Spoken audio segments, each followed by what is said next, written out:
السلام علیکم ورحمۃ اللہ وبرکاتہ، نحمدہ ونصلی علی رسولہ الکریم، اما بعد فاعوذ باللہ من الشیطان الرجیم، بسم اللہ الرحمن الرحیم، رب اشرح لی صدری ویسر لی امری واحلل عقدۃ من لسانی یفقہوا قولی۔ اور اس جب جعلنا بنایا ہم نے البیت بیت کو، بات یبیت بیت، بات یبیت کا معنی ہوتا ہے رات گزارنا، اور بیت کہتے ہیں گھر کو۔ گھر ایسی جگہ ہے جہاں انسان دن بھر کام کر کے واپس لوٹتا ہے، رات گزارتا ہے۔ اور یہاں مراد بیت سے بیت اللہ الحرام ہے، خانہ کعبہ۔ مثابتن، جب بنایا ہم نے گھر کو مثابہ، مرجع، لوٹنے کی جگہ، بار بار واپس آنے کی جگہ، سینٹر۔ اور مثابہ کا لفظ جو ہے ثابہ یثوب، ثوب سے ہے، اسم ظرف ہے، یہ کسی چیز کا اپنی اصلی حالت کی طرف لوٹ آنا۔ ثواب کا لفظ بھی اسی سے۔ ثواب بھی اصل میں کیا ہے کہ جیسا کوئی کرے ویسا ہی اس کی طرف اس کا بدلہ لوٹ آئے، عمل کے مطابق جزا، اور اچھی جزا کے لیے عام طور پہ ثواب آتا ہے۔ تو مثابہ کا مطلب کیا ہے؟ لوٹنے کی جگہ، کیونکہ ہر سال حاجی اور عمرہ کرنے والے اس کی طرف جاتے ہیں، اور پھر ایک دفعہ جو چلا جائے وہ بار بار اس کی طرف لوٹتا رہتا ہے۔ اور دن میں کئی بار ہم نماز کے لیے کس کی طرف لوٹتے ہیں؟ اپنے دل سے قبلہ کی طرف، خانہ کعبہ کی طرف۔ للناس، لوگوں کے لیے، وہ امنا، اور امن کی جگہ۔ مثابہ ہے پلیس آف ریٹرن، اور امنا ہے پلیس آف سیکیورٹی، پیس۔ واتخذوا، اور بنا لو، اتخذ یتخذ اتخاذ، بنا لو، من مقام ابراہیم، مقام ابراہیم کو۔ من یہاں بیانیہ ہے، ایک ہوتا ہے من سے کے معنوں میں آتا ہے، سے کے معنوں میں یعنی اس میں سے کسی جگہ کو، لیکن جب من بیانی ہے تو اس کا کیا معنی؟ یعنی اسی کو، مقام ابراہیم کو۔ اور مقام ہوتا ہے قیام کی جگہ۔ مقام کا لفظ کس سے ہے؟ قیام سے، اسٹینڈنگ پلیس۔ قام یقوم سے اسم ظرف ہے یہ بھی، مقام۔ ابراہیم، ابراہیم کے مقام کو، ابراہیم کے کھڑے ہونے کی جگہ کو بنا لو۔ اشارہ ہے یہاں اس پتھر کی طرف جس پر کھڑے ہو کر ابراہیم علیہ السلام نماز پڑھتے تھے، اور یہ بھی کہا جاتا ہے کہ اس پر کھڑے ہو کر انہوں نے خانہ کعبہ کی تعمیر کی تھی، اور جو جو دیواریں اوپر جاتی وہ پتھر بھی اوپر ہوتا جاتا، اور ضرورت کے مطابق آگے پیچھے بھی۔ تو وہ اسٹینڈنگ پلیس تھی ابراہیم علیہ السلام کی، اس لیے اس کو مقام کہا گیا۔ یہ اس کا خاص معنی ہے۔ یہ مقام جو ہے آج تک موجود ہے۔ آپ میں سے جو لوگ حج عمرے کے لیے گئے ہیں انہوں نے دیکھا ہوگا کہ ایک پتھر ہے جس پر 2 پاؤں کے نشان ہیں، اور قدم جو ہے وہ کافی بڑے ہیں، یعنی عام ہمارے سائز کے نہیں، کافی لمبے ہیں۔ ایک کی لمبائی ہے وہ 10 سینٹی میٹر ہے، اور چوڑائی میں وہ 14 سینٹی میٹر ہے، اور جو گہرائی ہے ایک کی گہرائی 10 سینٹی میٹر اور دوسرے کی 9 سینٹی میٹر، یعنی اندر ڈیپتھ جو ہے اس کی، اور لمبائی جو ہے 27 سینٹی میٹر ہے۔ آج کل تو لوگوں کے پاؤں اتنے نہیں ہوتے عام طور پر۔ اور پھر یہ کہ جوتے کا نشان نہیں، پاؤں کا ہے، انگلیوں کا نشان ہے باقاعدہ، یعنی ننگے پاؤں کھڑے ہونے کے وقت وہ پرنٹ بنا ہے وہاں، اور اتنے 1000 سال گزرے ہیں لیکن اس کے باوجود وہ نشان آج تک موجود ہے۔ تو یہ اس کا خاص معنی مقام ابراہیم کا۔ جو لوگ وہاں نہیں گئے تو انہوں نے ایک خانہ کعبہ کے مشرق کی جانب، ایسٹ کی طرف، ایک شیشے کا کیس دیکھا ہوگا تصویروں میں، اس کے اندر یہ پتھر اب محفوظ ہے۔ پہلے یہ کھلا ہوتا تھا، اور شروع میں یہ خانہ کعبہ کے بالکل ساتھ لگا ہوا تھا نبی صلی اللہ علیہ وسلم کے زمانے میں۔ بعد میں حضرت عمر رضی اللہ تعالیٰ عنہ نے اس کو تھوڑا سا پیچھے کیا، اور وہ اس وقت سے اب تک وہیں پر ہے۔ اور اس کا ایک عام معنی بھی ہے، ابراہیم علیہ السلام کے کھڑے ہونے کی جگہ، یعنی جہاں جہاں ابراہیم کھڑے ہوئے ان سب جگہوں کو، یہ عام معنی ہے۔ کہاں کہاں کھڑے ہوئے تھے، کہاں کہاں گئے تھے؟ صفا، مروہ، اور عرفہ، مزدلفہ، منا، ان سب جگہوں کی طرف اشارہ ہے۔ واتخذوا من مقام ابراہیم، مقام ابراہیم کو بنا لو، مصلی، صلی یصلی سے اسم ظرف ہے، مصلی نماز کی جگہ۔ اور مصلی کا لفظ صلاۃ سے، اور صلاۃ کے 2 معنی ہیں، ایک معنی ہوتا ہے دعا اور دوسرا معنی ہوتا ہے نماز۔ تو مصلی کا کیا معنی ہوا پھر؟ نماز کی جگہ یا پھر دعا کی جگہ۔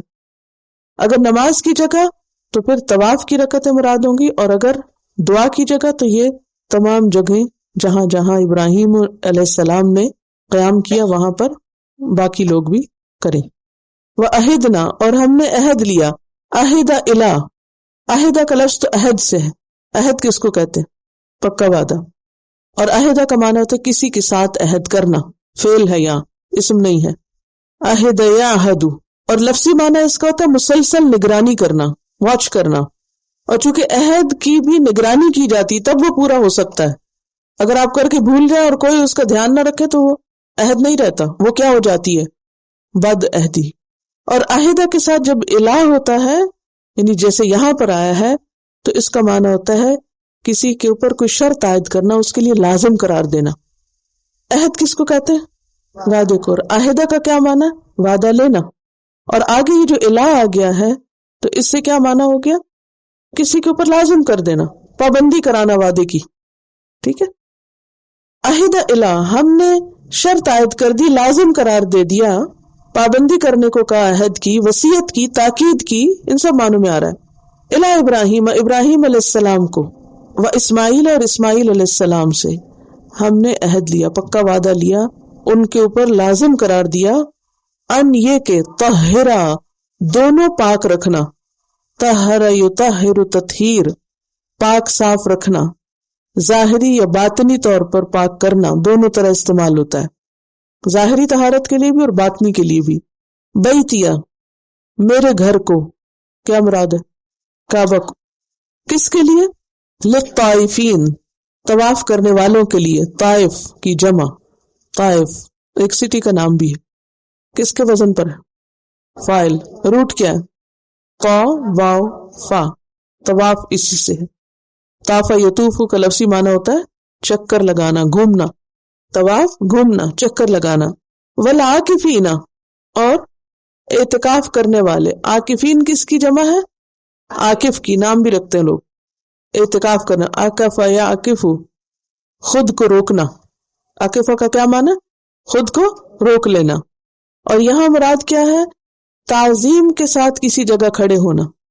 یعنی آپ کہیں جا رہے ہیں، جاتے جاتے کسی جگہ پر سٹاپ کرنے کے لیے اعتکاف کے لفظ نہیں. بس آپ یہاں ہائی وے پہ جا رہے ہیں اور کہیں راستے میں کسی ایگزٹ پہ آپ جا کے کسی کافی شاپ پہ کھڑے ہو جائیں، رک جائیں، تو وہ اعتکاف نہیں کہلائے گا. وہ رکنا نہیں. کیسا رکنا؟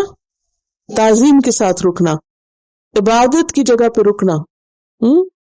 Staying for worship. اور مراد اس سے خاص طور پر مسجد میں عبادت کے لیے رکنا، جیسے رمضان میں اعتکاف کرتے ہیں.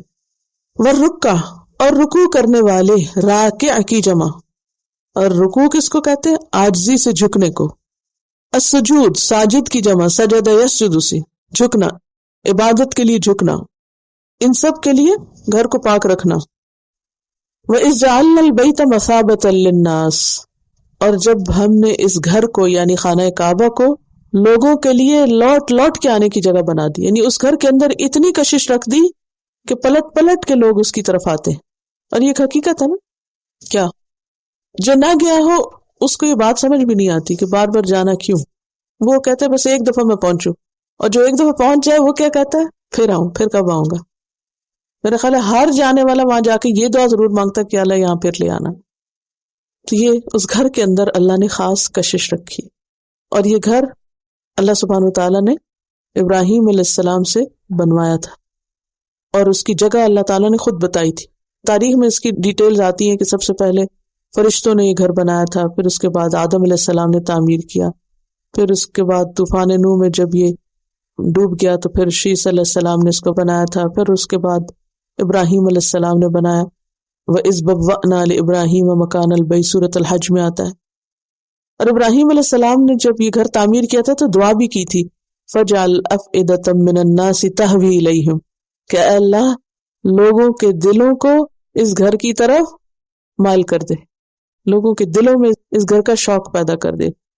فَجْعَلْ أَفْئِدَةً مِّنَ النَّاسِ تَهْوِي إِلَيْهِمْ اس گھر کی ایک اٹریکشن ان کے دلوں میں پیدا ہو جائے، پلٹ پلٹ کے آتے رہے. تو اللہ نے دعا سن لی. وَإِذْ جَعَلْنَا الْبَيْتَ مَثَابَةً لِلنَّاسِ اس کو مثابہ بنا دیا، وَأَمْنًا اور امن کی جگہ بنایا. اور یہ ایک حقیقت ہے کہ ساری تاریخ میں مکہ یعنی خانہ کعبہ اور اس کے آس پاس کا علاقہ جو ہے یہ حرم رہا ہے، حرمت کی جگہ رہا ہے اور امن کی جگہ رہا ہے. قرآن پاک میں آتا ہے اولم یروا انا جعلنا حرما آمنا ویتخطف الناس من حولهم، کیا انہوں نے دیکھا نہیں کہ ہم نے اس حرم کو امن والا بنایا اور آس پاس کے لوگ اچک لیے جاتے ہیں. یعنی مکہ میں عام طور پر بدامنی تھی، چوری ڈاکے پڑتے، راستے میں مسافر لوٹ لیے جاتے، ایک قبیلہ دوسرے پہ حملہ آور ہوتا، بہت زیادہ بدامنی تھی. لیکن اسی علاقے میں یہ ایک خاص جگہ ایسی تھی جہاں ہر طرح کا امن تھا، حتیٰ کہ باپ کا قاتل بھی نظر آ جائے تو جو وارث ہوتا تھا وہ ہاتھ نہیں اٹھاتا تھا، وہاں نہیں انتقام لیتا تھا. حتیٰ کہ وہاں پر انسان تو کیا جانوروں کا مارنا بھی ممنوع ہے. اور اس کے بارے میں بخاری میں حدیث ملتی ہیں، ان مکہ حرمہ اللہ، مکہ کو اللہ نے حرمت والا بنایا. ولم یحرمہ الناس، لوگوں نے اس کو حرمت والا نہیں بنایا، یہ اللہ کا خاص کرم ہے. فلا یحل لامرئ، کسی انسان کے لیے حلال نہیں، کسی انسان کے لیے جائز نہیں. کیا؟ یؤمن باللہ والیوم الاخر، جو اللہ اور یوم آخرت کو مانتا ہو، ان یسفک بہا دمن، کہ وہاں خون بہائے، وہاں قتل و غارت منع ہے. ولا یعضد بہا شجرہ، اور نہ وہاں درخت کاٹے، درخت کاٹنا تک منع ہے. دیکھیں چیونٹی مارنا بھی منع ہے. مکمل طور پر امن کی جگہ انسانوں کے لیے، جانوروں کے لیے، پلانٹس کے لیے، سب مخلوق کے لیے جو وہاں موجود ہو. صرف آپ کے لیے اس میں قتال کچھ دیر کے لیے حلال ہوا تھا فتح مکہ کے موقع پر. اور البخاری میں پھر آتا ہے کہ وقد عادت حرمتها اليوم كحرمتها بالامس، اس دن کے بعد اس کی حرمت پھر لوٹ آئی جیسے شروع سے تھی. مکہ کی اہمیت اور اس کی حرمت اور اس کے اندر کا امن، امان اور اس کی خاص خصوصیات کا ذکر ہے، اور یہ اللہ نے اس میں رکھی، کسی انسان کی طرف سے نہیں ہے. یہ انسان تو کسی خاص علاقے کو اگر یہ ڈکلیئر کر بھی دیں کہ یہ سیکیور سٹی ہے تو کوئی گارنٹی دے سکتا ہے سیکیور سٹی کی؟ نہیں. جتنا چاہے کوئی اس میں انتظام کر لے، لیکن وہ امن اور وہ پیس ہو ہی نہیں سکتا جو اللہ نے وہاں رکھ دیا. اور پھر کیا حکم دیا؟ واتخذوا من مقام ابراہیم مصلی، مقام ابراہیم کو مصلی بنا لو، جہاں ابراہیم علیہ السلام نے کھڑے ہو کر نماز پڑھی یا مختلف مناسک ادا کیے، تم بھی ان کے پیچھے پیچھے چلو، ابراہیم کی پیروی کرو. اور یہاں خاص طور پر نبی صلی اللہ علیہ وسلم نے کیا کیا؟ طواف کرنے کے بعد 2 رکعتیں پڑھی. اور اگر اس پتھر کے پاس پڑھنی مشکل ہو تو مسجد میں کسی بھی جگہ پڑھی جا سکتی ہے. تو طواف کا حصہ بنا دیا گیا کس کو؟ اس نماز کو. اور وہ حرم کے اندر ہی پڑھنی ہوگی، باہر نہیں. واتخذوا من مقام ابراہیم مصلی، مقام ابراہیم کو مصلی بنا لو. تو مقام ابراہیم ایک تو وہ پتھر، اور دوسرا کیا میں نے عام معنی بتایا اس کا؟ حج کے موقع پر جس جگہ بھی جاتے ہیں. دیکھیں یہ کتنا بڑا معجزہ ہے، واضح علامت ہے، کتنا بڑا پروف ہے، کلیئر پروف ہے. کس چیز کا؟ اس دور میں پتھر کے اندر پاؤں کے پرنٹس لگنا اور ان کا پھر باقی رہنا اتنے ہزاروں سال سے، اوپن ایئر میں پڑے رہنا اور ان کا آج تک وجود باقی رہنا، یہ ہم سب کے لیے کھلی آنکھوں سے دیکھنے کی چیز ہے. جب بھی کبھی جائیں تو غور سے دیکھیں ان کو. تصویریں تو آپ سب نے دیکھی ہوں گی، لیکن ان کو ذرا غور سے بھی دیکھیں اور اس پہ رشک کریں کہ جو بندہ اللہ کے لیے قربانی کرتا ہے، تکلیف اٹھاتا ہے، صبر کرتا ہے، اللہ اس کے پاؤں کے نشان تک کو عزت بخشتا ہے. انہیں امام بنایا تھا نا، تو امام کی پیروی کی جاتی. تو پیروی کس سے ہوتی؟ پیروی پیر سے ہے، یعنی ان کے قدموں کے نشان، یعنی فٹ سٹیپس کو فالو کرو. اس کو اللہ نے باقی رکھا. اللہ کسی کی بھی محنت کی ناقدری نہیں کرتا، اللہ انتہائی قدردان. اس میں ہم سب کے لیے ایک بہت بڑا سبق ہے کہ اگر ہم اللہ کے لیے خالص ہو کر کوئی کام کریں گے تو اللہ اس کو ضرور قدردانی بخشے گا، اور وہ کام صرف ہماری زندگی کی حد تک نہیں، مرنے کے بعد بھی اس کے اثرات باقی رہیں گے. اب دیکھیں دنیا میں ہزاروں لاکھوں لوگ آتے ہیں، کماتے ہیں، کھاتے ہیں، پیتے ہیں، شادی کرتے ہیں، بچے پیدا کرتے ہیں، مر جاتے ہیں، چلے جاتے ہیں، ان کے نام بھی باقی نہیں. اگر میں آپ سے پوچھوں کہ دنیا کے 5 امیر لوگوں کا نام بتائیں تو آپ کو نہیں یاد ہوگا. ابھی زندہ جو ان کا نہیں پتا، ان کے مرنے کے بعد کس کو یاد رہے گا؟ کئی کتابوں میں لکھا ہوگا، اور اس سے بھی کس کو کیا انٹرسٹ ہوں گے اپنے لیے. لیکن وہ لوگ جو لوگوں کی بھلائی کا کام کرتے ہیں، وہ لوگوں کے دلوں میں رہتے ہیں، اور پھر مرنے کے بعد بھی اللہ سبحانہ وتعالی ان کے نشانات کو باقی رکھتا ہے، ان کے آثار کو باقی رکھتا ہے. قرآن پاک میں سورۃ یاسین میں اللہ تعالیٰ فرماتے ہیں اِنَّا نَحْنُ نُحْيِي الْمَوْتَى وَنَكْتُبُ مَا قَدَّمُوا وَآثَارَهُمْ، ہم مردوں کو یقیناً زندہ کریں گے، اور ہم لکھ رہے ہیں جو انہوں نے آگے بھیجا اور جو ان کے آثار ہیں. آثار اثر کی جمع پاؤں کے نشان کو کہتے ہیں. تو عام لوگوں کے لیے تو ان کے آثار مانوی طور پر ہے. ابراہیم علیہ السلام کے حصی طور پر بھی آثار باقی ہیں، ان کی اولاد اور آگے محمد صلی اللہ علیہ وسلم کی امت کی شکل میں وہ سب کچھ باقی. کیوں؟ اس لیے کہ اللہ نے جب حکم دیا تو انہوں نے فوراً اس کو مان لیا.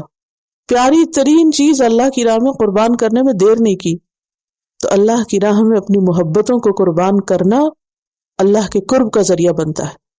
وَأَهِدْنَا إِلَىٰ إِبْرَاهِيمَ وَإِسْمَاعِيلَ أَن طَهِّرَ بَيْتِي، اور ہم نے ابراہیم اور اسماعیل دونوں سے وعدہ لیا کہ میرے گھر کو پاک رکھنا، صاف رکھنا، ظاہری طور پر بھی صاف اور بتوں کی گندگی سے بھی پاک. اب آپ دیکھیں کہ ابراہیم علیہ السلام نے جب یہ گھر بنا تو اکیلے نہیں بنایا بلکہ اپنے بیٹے کو ساتھ لیا. اس سے کیا بات پتہ چلتی؟ ایز اے فیملی مل کے کام کرنا چاہیے، اولاد کو بھی اس کام میں شریک کرنا چاہیے. اور یہ ایک حقیقت ہے، جس کام سے آپ کو محبت ہو نہیں سکتا کہ پھر آپ اسے اپنے بچوں کے لیے نہ چاہیں. اور اگر آپ کو خود ہی سرسری محبت ہے تو پھر آپ بچوں کا نہیں سوچیں گے، کہیں گے ہاں ٹھیک ہے کرتے ہیں تو کریں، نہیں کرتے نہ کریں. کیونکہ بچے آپ کو سب سے زیادہ محبوب ہوتے ہیں. آپ ہر اس چیز کو اپنے بچوں کے لیے چاہتے ہیں جو اپنے لیے چاہتے ہیں کہ کر لو، بس کسی طرح پالو. تو وَأَهِدْنَا إِلَىٰ إِبْرَاهِيمَ وَإِسْمَاعِيلَ أَن طَهِّرَ بَيْتِيَ لِلطَّائِفِينَ. اور یہاں ان دونوں کو حکم ہو رہا ہے کہ گھر تو بن گیا، اب گھر کو پاک صاف رکھنا. کس کے لیے؟ طواف کرنے والوں کے لیے، اعتکاف کرنے والوں کے لیے، رکوع کرنے والوں کے لیے، سجدہ کرنے والوں کے لیے. سب سے پہلے طواف کا ذکر کیا کیونکہ طواف وہاں اس گھر کے علاوہ کہیں اور ہو نہیں سکتا. یہ الگ بات ہے کہ لوگ اپنی مرضی سے قبروں کا طواف شروع کر دیں، لیکن وہ تو الٹا چارج کیے جائیں گے اس پر. تو طواف صرف اور صرف ایک جگہ ہوتا ہے، کہاں؟ خانہ کعبہ. اس لیے سب سے پہلے اس کا ذکر کیا گیا. اس کے بعد اعتکاف کا ذکر کیا گیا کہ جو لوگ وہاں ٹک کے عبادت کریں ان کی فضیلت بیان ہو رہی کہ ان کے لیے گھر صاف رکھنا. اور پھر رکوع اور سجدہ کا ذکر کیا گیا کیونکہ رکوع اور سجدہ بھی اللہ کے قرب کا ذریعہ ہے. اور اس میں بھی ایک بہت اہم بات پتہ چلتی ہے، اور وہ یہ ہے اللہ کے گھروں کو، مساجد کو، ان جگہوں کو جہاں اللہ کا نام لیا جائے پاک صاف رکھنا چاہیے. لیکن آج آپ دیکھیں مسلمانوں کی حالت کیا ہے. ہمارے گھر زیادہ صاف ہوتے ہیں اور مسجدیں اور اسلامی ادارے گندے ہوتے ہیں. گھروں کو زیادہ ڈیکوریٹ کرتے ہیں، ان کی صفائی پہ زیادہ توجہ دیتے ہیں، لیکن اللہ کا گھر بس ٹھیک ہے جیسا بھی ہے، اسے بس پبلک پلیس سمجھ کے یہ حق رکھتے ہیں کہ اسے استعمال کریں. اس کی صفائی ستھرائی کیسے ہو رہی ہے، کون کر رہا ہے، ہو بھی رہی ہے یا نہیں ہو رہی، وہ ہمارا کنسرن نہیں. تو یہ کام اللہ نے امام سے لیا، ابراہیم جو امام تھے ان سے لیا اور ان کے بیٹے سے لیا جنہوں نے اس گھر کو بنایا تھا کہ تم صرف بنا کے نہیں چھوڑ دو بلکہ اس کو آباد بھی کرو. اور مسجدوں کی آبادی کی بات کل بھی ہم نے پڑھی تھی، اور مسجدوں کی خرابی کی کہ خرابی میں کیا چیز ہے کہ اس کو گندا چھوڑ دینا اور اس کی کیئر نہ کرنا. اور آبادی اس کی کہاں سے ہوتی ہے؟ ظاہری طہارت، صاف ستھرے ہونے سے. کیونکہ اگر آپ اس کو پریزنٹیبل فارم میں رکھیں گے تو پھر ویلکمنگ ہوگا، تو کیا ہوگا، لوگوں کا پھر دل کرے گا کہ آئیں ہم بیٹھیں یہاں عبادت کریں، ان کے عبادت میں بھی دل لگے گا. لیکن اگر وہ گندا ہوگا، صاف نہیں ہوگا، ویل مینٹینڈ نہیں ہوگا تو کیا ہوگا؟ تو اس میں ہم سب کے لیے ایک سبق ہے کہ جس جگہ کو ہم اللہ کے کام کے لیے، عبادت کے لیے خاص کریں، پھر اس کی ٹیک کیئر بھی کریں، اس کو مینٹین بھی کریں. اور یہ بہت عزت کا کام ہے، بہت بڑا کام. اور اس کام کے معزز ہونے میں ایک اور حدیث بھی ہمارے سامنے آتی کہ ایک کالی کلوٹی عورت تھی جو مسجد نبوی میں جھاڑو دیا کرتی تھی. جب وہ فوت ہو گئی تو لوگوں نے رات کو دفنا دیا، نبی صلی اللہ علیہ وسلم کو بتایا نہیں. جب سے ایک عورت فوت ہو گئی ہے، صفائی کرتی تھی، کلینر تھی، تو کوئی اس کی اتنی بڑی بات نہیں ہے. نبی صلی اللہ علیہ وسلم نے جب دیکھا اس کو کہ وہ ہے نہیں، نظر نہیں آئی، تو آپ نے پوچھا کہاں ہے؟ تو بتایا گیا کہ وہ اس طرح فوت ہو گئی تو ہم نے دفنا دیا. تو آپ نے فرمایا لے چلو مجھے، کہاں ہے اس کی قبر؟ آپ تشریف لے گئے، صحابہ کو لے گئے، اور وہاں جا کر آپ نے خود جنازہ پڑھا اور اس کی بخشش کی دعا کی. کتنا عزت کا کام ہے، کتنا بڑا کام ہے، جس کو عام طور پر ہم معمولی چیز سمجھتے ہیں، اگنور کر دیتے ہیں، ہم کہتے ہیں ہمارا کام نہیں، کوئی اور کرے. تو جہاں ہم اپنی نیکی کے کاموں میں کئی کام شامل کرتے ہیں، وہاں ہمیں اپنے کاموں میں جب ہم والنٹیئر ورک کرتے ہیں نا، تو تھوڑا سا والنٹیئر ورک میں یہ حصہ بھی ڈال لے کہ ایسی جگہوں کی، مسجدوں کی جہاں اللہ کا نام لیا جا رہا ہو، ان جگہوں کی مینٹیننس اور صفائی، اور اس میں اپنی جان اور وقت اور مال کے ذریعے مدد اس کو سعادت کا کام سمجھے، کیونکہ اس پر انحصار ہوتا آگے نسلوں کے دین کے شوق اور دین کے کام کا۔ اینی ہاؤ، تو اللہ سبحانہ وتعالیٰ نے ابراہیم کو امام بنانے کے بعد کیا بنوایا؟ ان سے گھر بنوایا، اور پھر اس گھر کو مینٹین رکھنے کے لیے کہا۔ اس سے ہمیں اور کیا سبق ملتا ہے؟ اب آپ مجھے کوئی سبق سکھائیں گی؟ بچوں کو شامل کرنا، اور کیا؟ حج اور عمرہ کرنا چاہیے۔ اور ابراہیم علیہ السلام امام تھے، لیکن اس کے ساتھ ساتھ اس گھر کو بھی مینٹین رکھ رہے تھے۔ بعض اوقات ہم یہ سوچتے ہیں ہم صرف لیڈر ہیں اور ہمارا کام کرسی پہ بیٹھنا ہے، باقی چیزیں خود ہی ہو۔ آزمائشوں کے وقت صبر کرنا چاہیے۔ اور ایک اور بات یہ ہے کہ عبادت کے لیے کوئی نہ کوئی مرکز ہونا چاہیے، جگہ ہونی چاہیے، اور اس جگہ کی حفاظت ہونی چاہیے، اس کو آباد کرنا چاہیے۔ اور آباد کیسے ہوتی ہے جگہ؟